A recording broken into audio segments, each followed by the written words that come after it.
एक बार की बात है, सुषमा अपने पूरे परिवार के साथ खुशी खुशी मोहन नगर में रहती थी। उसकी 2 बहुएं थी, पल्लवी और शिवानी। कर आपको भी तो सुनाई दे रहा है। अरे मैं आटा गूंद रही हूँ ना, तुम चली जाओ। हाँ तो मैं भी तो सब्जी काट रही हूँ ना दीदी। अरे बहू जल्दी आओ। उफ़ो, ये तो जाएगी नहीं। मैं ही जाकर देखती हूँ कि क्या करना है। पल्लवी सुषमा के कमरे में जाती है। जी मम्मी जी, क्या हुआ?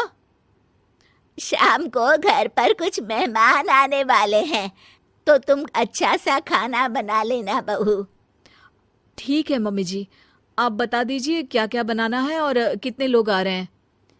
सुनील की मौसी जी और उनका पूरा परिवार आ रहा है। कुल मिलाकर 3 लोग और हमें मिलाकर हुए 9 लोग। तो अभी से ही तैयारी करना शुरू कर दो। और हाँ, घर की सफाई भी कर देना, हाँ अच्छे से। जी मम्मी जी, सब काम हो जाएगा, आप चिंता मत कीजिए। पल्लवी शिवानी को घर में मेहमान आने वाले हैं इसके बारे में बताती है। क्या 9 लोगों का खाना बनाना होगा, घर की सफाई करनी है? बाप रे, सासू माँ ने तो हमें घर की नौकरानी ही समझ कर रखा है। ऐसा नहीं बोलते शिवानी, हम इस घर की बहू हैं और घर के काम करना हमारा फर्ज है। दीदी तो है ही सासू माँ की चमची, जब देखो सासू माँ सासू माँ। मैं तो इतना सारा काम नहीं करने वाली। शिवानी कपड़े लेकर गमला साफ कर रही होती है और चक्कर आने का नाटक करने लगती है। मेरा सर चकरा रहा है। तभी वहां पल्लवी और सासू माँ जाते हैं। अरे बहू, क्या हो गया तुम्हें? मम्मी जी, बहुत तेज सर में दर्द हो रहा है। तुम एक काम करो शिवानी, आराम कर लो। नहीं नहीं दीदी, घर में मेहमान आने वाले हैं, मुझे आपकी मदद करनी चाहिए। अरे कोई बात नहीं शिवानी, तुम आराम कर लो, मैं सब काम कर लूंगी। ठीक है दीदी, अगर आप इतना कह रही हैं तो आराम कर लेती हूँ। शिवानी आराम से अपने कमरे में मैगजीन पढ़ रही होती है।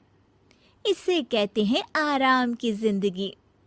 इतना सारा काम। चलो सारा काम खत्म हो गया, शिवानी को देख आती हूँ।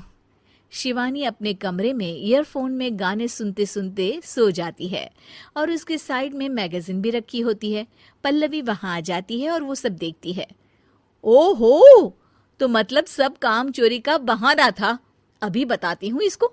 घर का सारा काम मुझे करना पड़ा और ये महारानी यहाँ मैगजीन पढ़ रही है, गाने सुन रही है।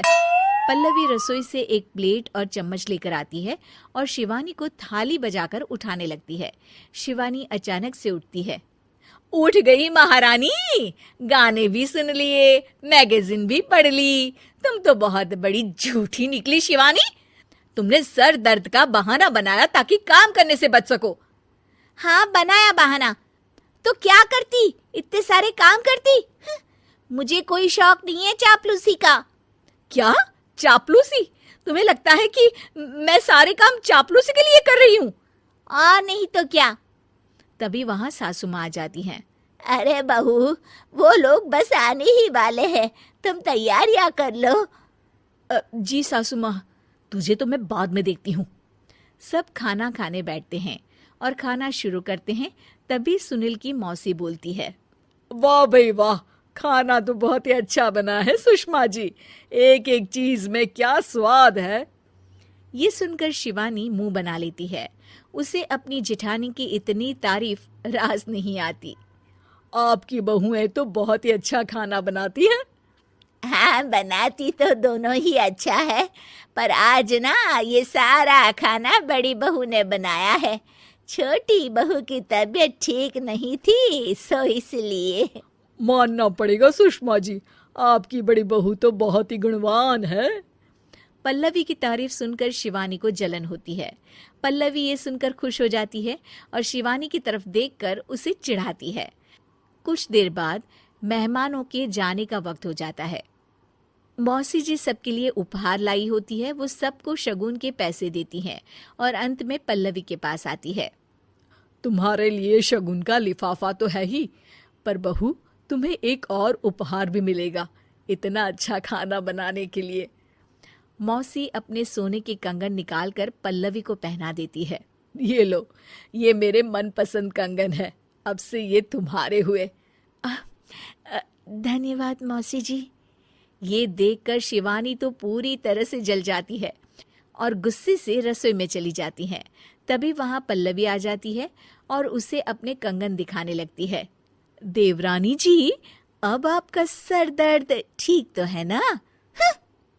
मुझे लगता है कि अब सर दर्द शुरू हो गया होगा आपका।